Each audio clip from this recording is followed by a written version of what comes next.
magkakataon naman pagkatapos ito para sa mas mahabang talakayan. Pero unang-una tayo ay narito ngayon sa Balayan Regional Trial Court para mag-file ng kaso laban kay PCO Undersecretary Claire Castro dahil sa kanyang libelous statements tungkol sa aking solar business. Hindi ko po binenta ang prangkisa dahil wala akong kumpanyang may prangkisa na binenta ko. Ang binenta kong kumpanya ay walang prangkisa.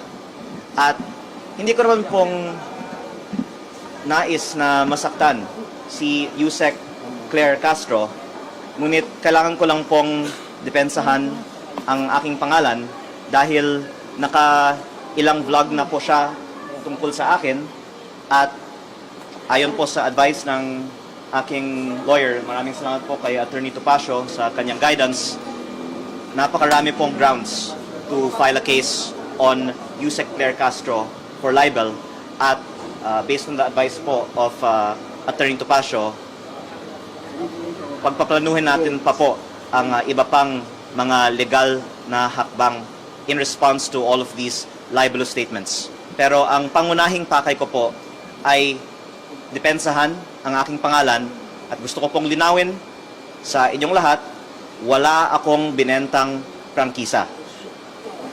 Sir, bakit libel ang hindi cyber libel? If these statements were made over a blog? Ito po ay civil suit po kasi. Yung cyber libel is in connection with the libel law under the revised penal code. Ito po ay under the civil code na ang principle po nito, kung ikaw ay may ginawang isang bagay na naka-injure ng isang tao, ng kapwa-tao mo, you are liable to pay for damages. Hindi po nais ipakulong si Yusek Claire Castro, ngunit gusto namin siyang panagutin.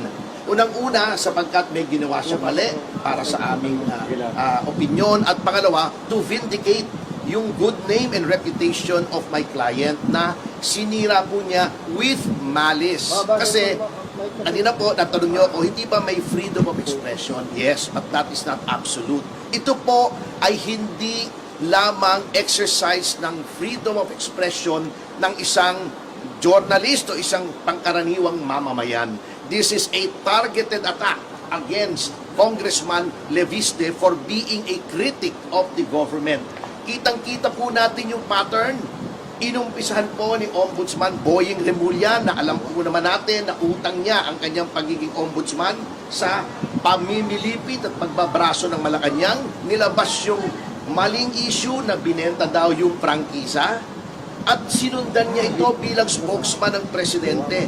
This is a directed and targeted attack to destroy the reputation of a legitimate government critic na nakakasakit na ang kanyang mga expose laban sa Pangulo in the exercise of his duties as elected public official at membro ng lehislatura, na ang role po, ang primary role ng lehislatura in making laws is to safeguard public funds.